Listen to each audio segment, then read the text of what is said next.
Hello and welcome back to another RiftGuides WildRift video. Today we're going to take a look at the best picks for high elo, but before we hop into it, let's talk about a question of the day. How do you deal with toxic players in WildRift?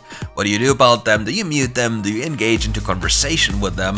Or what do you just do? Let me know in the comments below. For our first pick, we have Camile in multiple roles. Yes, Camile jungle has been nerfed, but it's still a pick that is possible to take. Also, for the Baron lane, she's a force to reckon with. Many people say her laning phase isn't as strong, which is absolutely true if you consider that the enemy is of similar skill, but in ranked this doesn't hold true at all, and the potential of a Camile in the chaotic solo queue environment is quite high. All you have to do is get out of laning phase, roam around, lock some down with the ultimate, and then it's game time.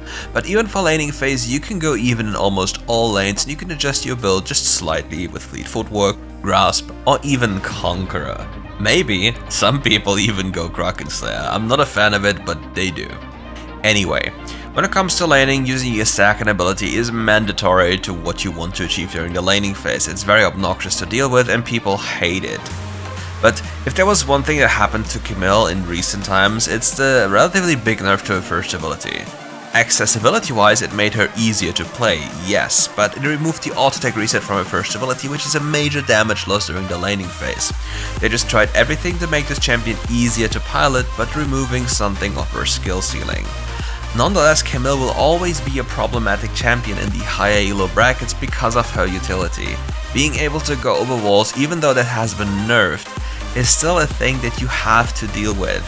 And once that happens and the lockdown occurs, you will die in most situations because of the champions that are in the game. And when it gets into scaling, she becomes a force and a menace to anyone you can ever think of. Think of somebody who can just take down towers within a flash, similar to Ajax. And well, sadly not the Fiora because we don't have the first abilities reset on towers in this game, but it's something that you have to deal with. And even if she's trying to split and you try to lock her down, she'll probably just run away from you. And yeah, things get really troublesome really fast. The next champion that comes into this theme is Jax. It's literally the same theme, but again a champion that can also be picked in the jungle role. Many champions are completely fine in the jungle role, even though they have been nerfed specifically for the jungle role. The reason is, jungling in this game has become very easy and it's super nice to just farm it up and scale up safely. All you have to worry about is your teammates not running it down for you, but even then, you can help them by just hovering them and collecting the wave with them. So if you believe that your laner is going to run it down because of a terrible matchup or the enemy champion is going to 2v2 force a fight or just early gank somebody, you can do free camps into hovering, into just clearing the wave, allowing your laner to reset. Then you can use this pressure to either go for the scuttle crab or go base, buy another tier 1 component and then go to the other side of your jungle. If you don't like that, you can always full clear, because that's the beauty of certain junglers. The better your champion is at full clearing your jungle, which Jax isn't the best of in the first rotation before his first base, but as the game continues he'll become even better at it, and then the gold income starts to really shine.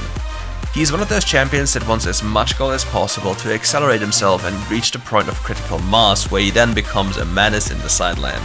Then, similar to Camile, he will just take over the game, and there's no champion in the game apart from Fiora that can realistically stop him. Maybe a Garen cannot be dove, but those are a few champions that, realistically speaking, if the game is going into the way you want it to go, will not be a problem with you, and you don't even have to interact with them because you just take the tower under their noses. For next champion we have Lucian, and he is some of the most obnoxious champions as a multi-flex as well. He can be put into the middle lane, even into the Baron lane if you truly want so, but I don't recommend it anymore, and into the Dragon lane, and there he just shines with oppressive laning behavior. Depending on the support you would pair him up with, he becomes a real problem during the laning phase. For example, even a Lulu is a good one because it applies picks pretty often, and a Braum is a very deadly one. Anytime you would pair Lucian up with any type of engaged support, things get really troublesome for the enemy team.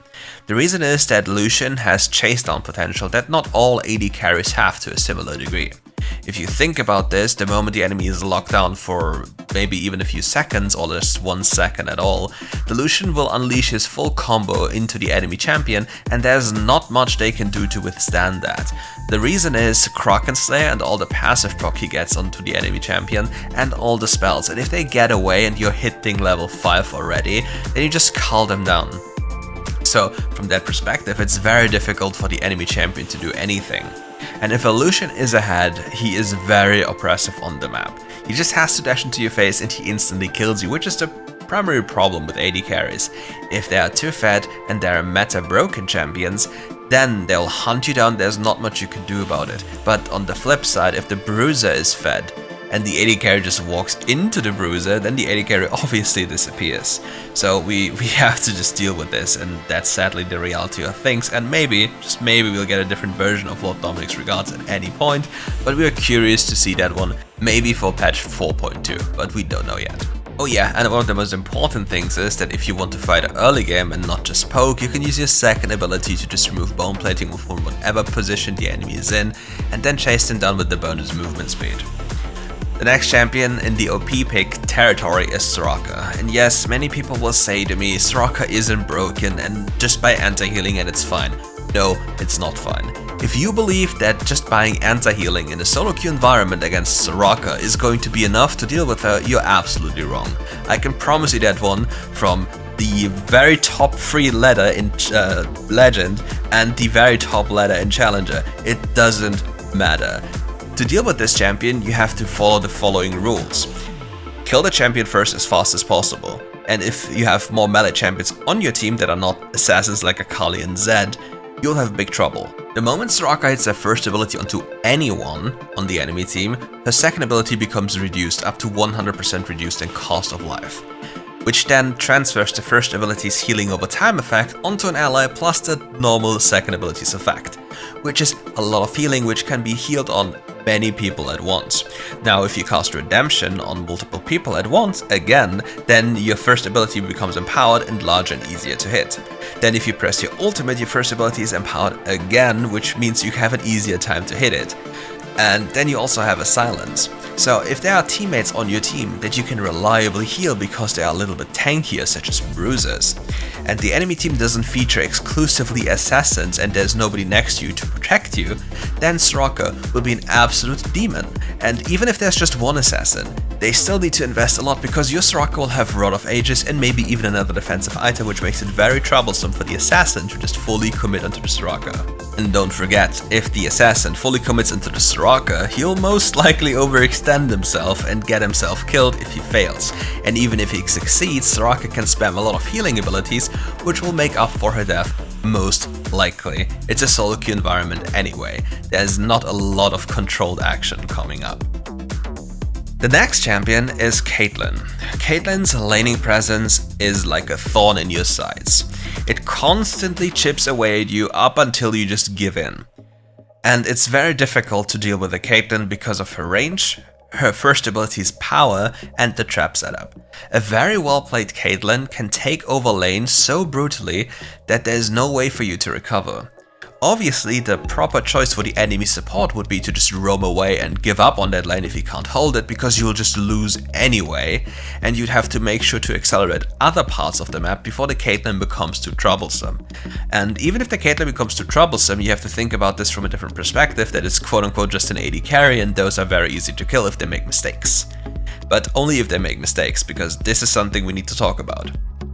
Caitlyn especially has multiple layers of defense. Even though she's a very immobile carry, she has multiple layers of defense in the form of flash, for example exhaust or ghost, her traps, and her net. And even if she went into items such as Navori quick plates at a certain point, she'll have resets on those and then makes the game easier to be played. So whenever the AD carry has a lot of layers of defense, it gets more troublesome to be killed. You just have to remind yourself that you have to use those layers one by one and not just blow them all for fun, because then you're very vulnerable.